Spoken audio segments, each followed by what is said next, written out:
Hi, I'm Carrie Barrett. I'm a business development specialist with Board Studios. One of our initiatives is to help companies' leaders and managers connect with their employees through bite-sized videos. Today, we're speaking with Amanda Delaney. She's the engagement and events manager for Branch. She's been working in employee engagement for more than 7 years. Amanda, it's good to have you with us.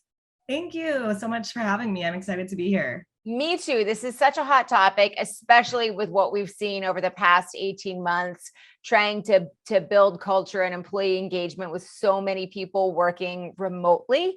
So before we jump into the specifics, I gave a very brief introduction as to who you are and what you do, but do you want to give us a little more about your background? Yeah, of course. So I think since my first job, I had a hint of what culture was and events and how important it is to just take care of your employees. But I'd say it was my first job in New York at a hedge fund where I learned way more about culture. It sounds weird because finance is, you may not associate employee engagement and culture and experience with finance, but I was lucky enough to work at this small company where they just cared about their employees. We went on crazy retreats like bobsledding in Utah. We reenacted Gettysburg in full costume. We learned how to race cars and taking the employees out. And yeah, it was crazy. And the pictures are wild. And connecting with one another outside of the office just helped drive productivity and excitement and trust in the company. And I think that's really what employee engagement is. And then after that, when I went to Greatest, I really got to dive into the work and realize that employee engagement, it's the entire employee life cycle. It's recognition, it's well-being, it's learning and development, it's growth, it's onboarding. There's so many pieces that you can dive into in engagement. And that's where I fell in love with the work and just deeply caring about employees' well-being and happiness. You know, and it sounds like obviously you're excited about it. If you could jump a little bit more into what specifically it is that sort of like gets you going when it comes to employee engagement.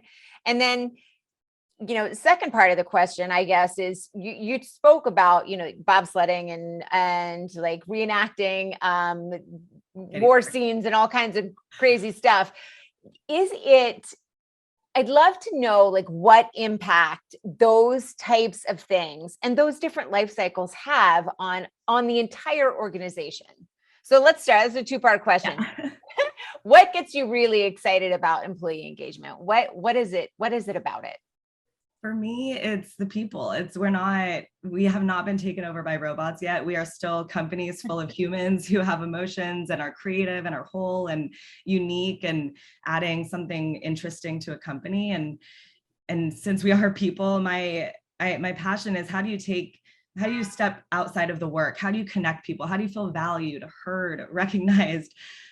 Finding friends, you know, building these memories, and then go back to the work and have a really huge impact on the company. And I think, you know, when I say the bobsledding, when I give these stories, that's what I remember. I don't remember the performance review. I don't remember the things I had to print. I mean, I do remember the things I had to print every day, but that's not the impact I have. You know, I'm taking away these memories that I'll have a lifetime that I've told in interviews recently. Yeah. And I just remember, and that was 2009 when I was doing that work. So to remember that, and that's the impact I have when I think back to my time there. That's what excites me. It's how can we create these curated experience for employees that they'll have forever. They'll take with them, you know, when you're 80 and looking back, what do you remember? You remember these experiences and these memories. Yeah. And it's interesting because, you know, as an employee, you know how valuable that is. But if you sort of stand back, there may be managers or business leaders or even owners who are like, well, okay, so how does that benefit me? Can you talk about how those things translate into the impact that it has on the organization as a whole, whether it's productivity or cohesion or whatever it is, or all of the above? Totally. It has to link to ROI somehow. Where does this, what are they actually productive? I think People Ops is lucky now to have tools like Culture Amp that has only been around for a few years, but we finally have the analytics and the data to support the initiatives that we're doing. So for example, at my last job, we had a survey where the wellness score was a 6.7 out of 10. And it was something that leadership finally looked at and said, this is a problem. How do we tackle this?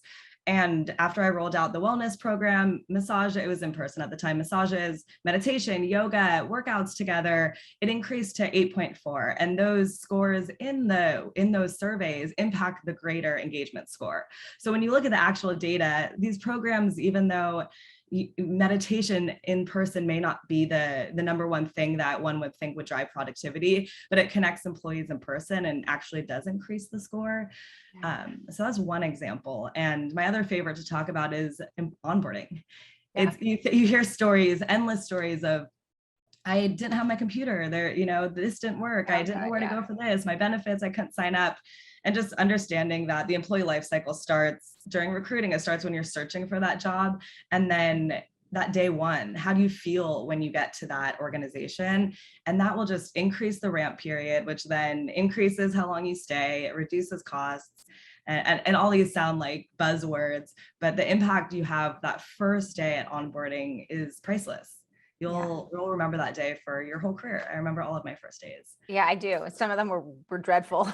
Yeah, so you didn't have your computer, or you didn't have a friend or a buddy or something. Yeah, well, I mean, you make such a good point that it's so competitive right now, and this all factors into, yes, the recruitment process and what happens after it, and is this going to be an environment that will accelerate turnover or reduce it? I mean, all of those things are strong indicators, and sort of, I guess, help you forecast out what is the ROI going to be on creating these moments or fostering this communication or understanding all those touch points and how they affect the employee life cycle. Would you say, well, let me ask it in a little bit of a broader way, right? You mentioned activities that foster teamwork and everything else. Are those the best ways to engage employees, or how do you do it? And I guess what works and maybe what doesn't from your experience? That's a great question, because it's so easy to jump to social, we're human and social animals. We jump to wanting to connect in person, but I touched briefly on this in my intro, but you can look at engagement in the lens of learning and development, in recognition programs, in onboarding, in recruiting, in manager development, and then the social events, including milestones, tenure. There's so many pieces of engagement. Mm-hmm. So when you look at your employees and your community, everyone learns differently. Everyone wants to feel recognized differently. So there really isn't a one size fits all. And so on the flip side to that, I think that's the struggle. It's a company of 400, you have a recognition program that's in place that's very manual. There's maybe 4 awards that go out. Jump to a company over 1,500, 2,000, you look back wishing you had that tool. So that's something that I wish I put into place at a smaller size, is that tool. So how can you scale, see how can you really look into the future and scale a recognition program, for example, to make sure that it's not just one team getting recognized all the time and peers are able to recognize each other on a much larger level. That makes sense. What is there something that, are there, I'm trying to think of a good example and I can't off the top of my head, of course, but are there sort of these well, everybody assumes this is what works and it doesn't, because generally people don't do any follow-up, or it's what doesn't work? What I've learned, well, it's interesting. So the pandemic, of course, posed many, just opened a whole new world of what the future of work looks like. And I'll say one thing that didn't work and one thing that I learned works. So one thing that didn't work is everyone wanted the kitchenette. They wanted the interactions that they had in the kitchen, in the hallways, those random interactions. So in my mind, the virtual fix to that was just create a Zoom room, create an open Zoom room where you could just pass through. And what I quickly realized is what worked in person, you can't just put a Band-Aid on it. You can't just transition it to this virtual space. So on the flip side, what we learned did work, and it's a tool that I suggest, is using this tool called Donut. And there's this water cooler feature where you can stick in, if you use Slack, there's different channels, and you could put in a Slack channel. Ours, an example is Test Kitchen at a former job, and you put a donut in there and it drops a water cooler chat. So you could do once a week, twice a week, every 3 weeks, and it's a question you can make up on your own, or you can use one of their templates and one of their packs. So this is totally food related. And ask the question, and it takes the effort off of one individual to try to, you know, insert culture and try to make people talk, and you can drop it into dozens of channels to just spark conversation. So I realized when it's more employee led, and when you're not the one person saying, hey, here's this cool room, you should go, we branded it, and it's really out of my control, and I'm popping into the channel and I could participate, I think that's where you start to see success, or you just see more engagement and communication. Now, let me ask you, because you mentioned a good thing, you know, I couldn't just take this one program and like replicate it in the virtual world. And while we may sort of be crawling our way out of lockdown and pandemic life, there's a chance. What innovation or what changes have come about employee engagement based on what we've seen over the last, I don't know, what has it been, 18 months now, 24 months, something? I don't know. It's all a blur. The first thing that comes to mind is onboarding. Onboarding actually works virtually. I love it. It was something that we easily transitioned. No one's late. Everyone shows up. You can still socialize in breakout rooms. Leadership can come in. That's something we added. Leadership comes in at my old job to say hi. But then with that, we realized similar to our kitchenette fix, you can't just translate onboarding virtually. So 6 hours of presentations, not fun. Staring at Zoom, not fun. You know, longer than 2 hours, not fun. So looking at this virtual space, understanding how people learn, understanding how people want to interact. And we totally revamped at a previous job how to run onboarding, and really extended it into this more of a self-paced learning through something called Udemy. And that, I found fascinating. But to answer, can you remind me of the— Well, it was just what sort of innovation or changes have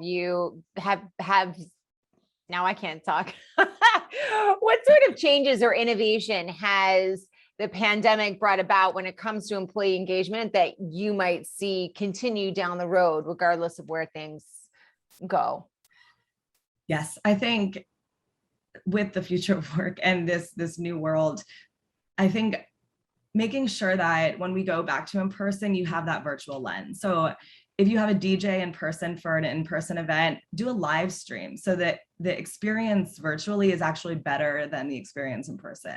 But look at it so you're not just going back to how things used to work. We have so many tools where you can create a really awesome experience, but still have a location hub experience. And I'm sure all the remote folks, I feel badly for all the people who have always been remote, because now companies are finally paying attention to this and finally figuring it out when they're like, we've done this our whole careers.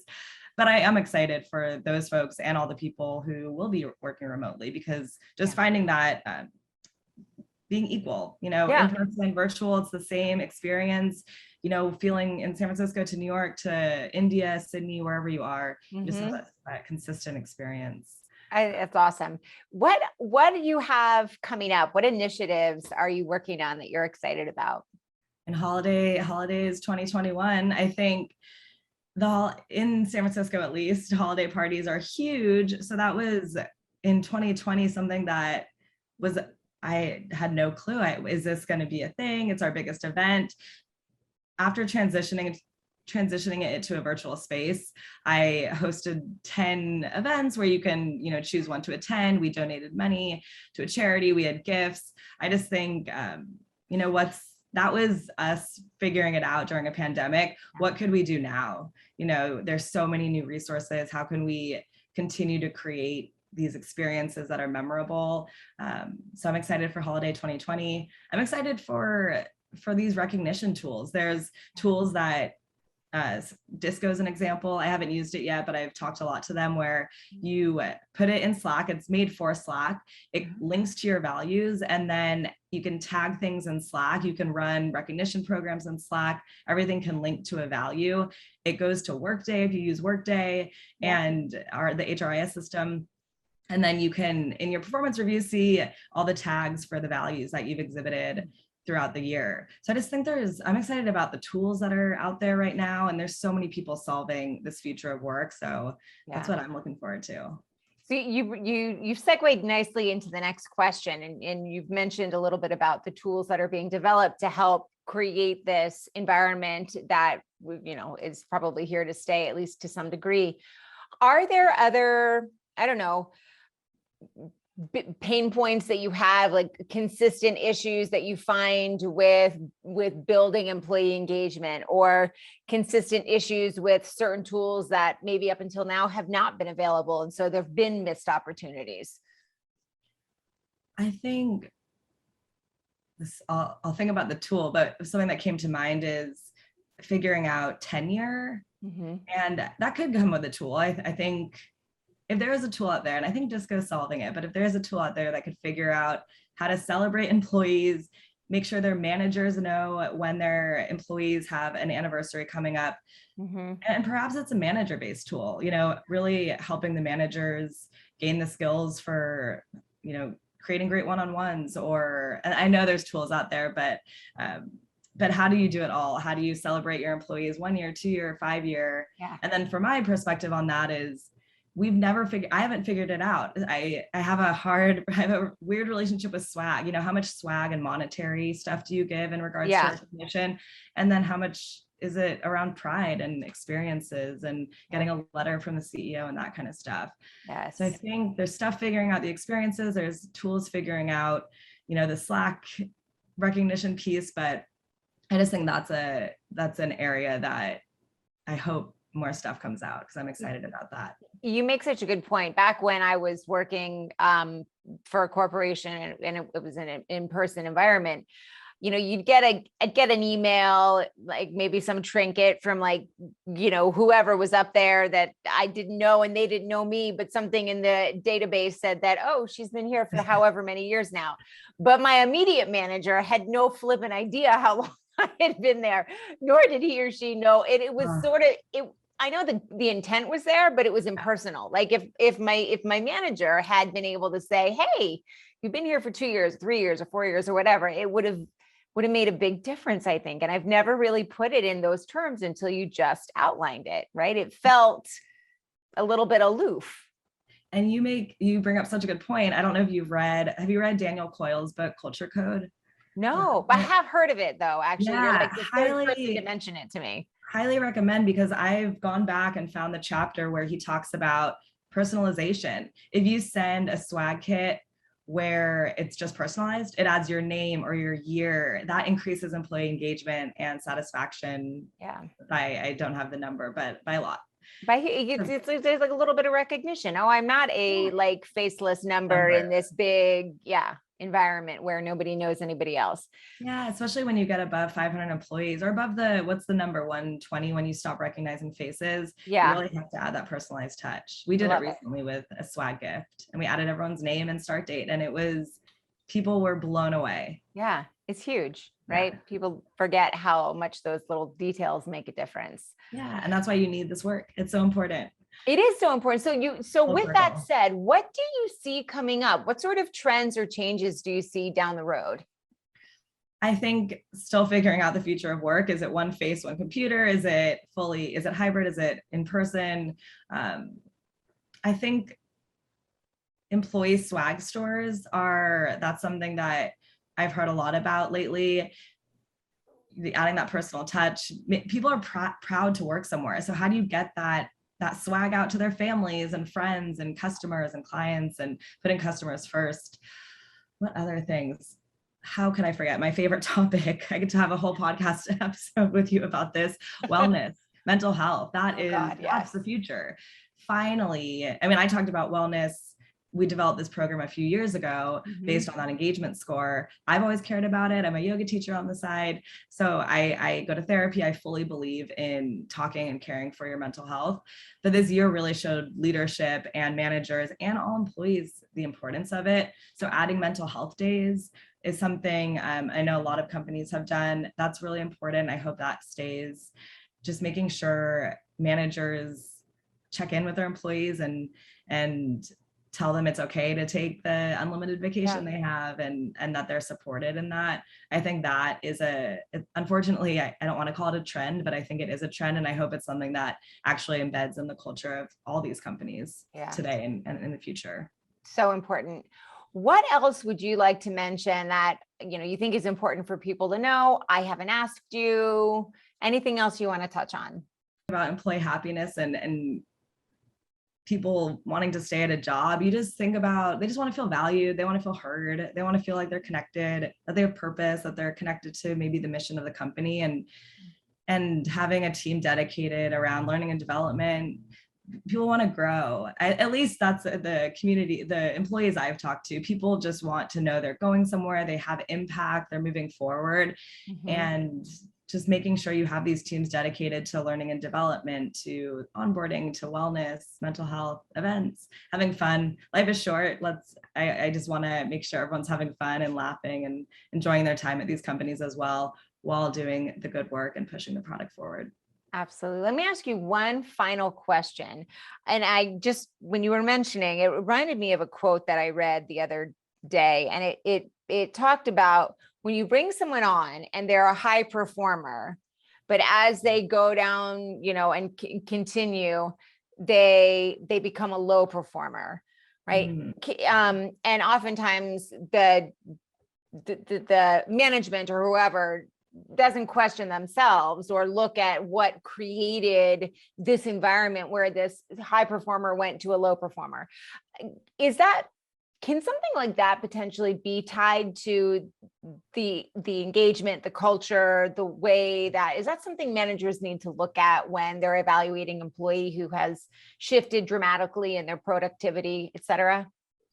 Yeah, I think managers should look at their one-on-ones really and say, so there's this concept, tours of duty, that I love, the LinkedIn founders created. There's an awesome Harvard Business Review article that summarizes it, but it's really, this tour that you're on, the employee commits to doing certain work that the employer wants, and then the employer gives you growth opportunities and a path. The tour could be 2 years, 5 years, 10 years.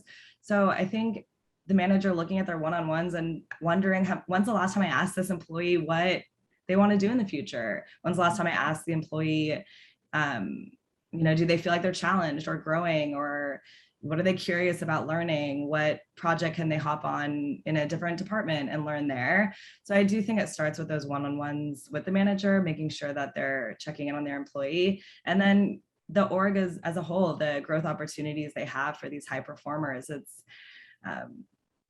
I hope they're there. And then if a high performer leaves, that's okay. The tour of duty ends. I think people are so scared of bringing up that their time has ended or they want to try something new, and that should be celebrated. So I think when a manager celebrates an employee and their growth, whether it's in the company, internal transferring in the company, or leaving the company, I think those should all be celebrated, and that just builds your network even more and helps you in the future.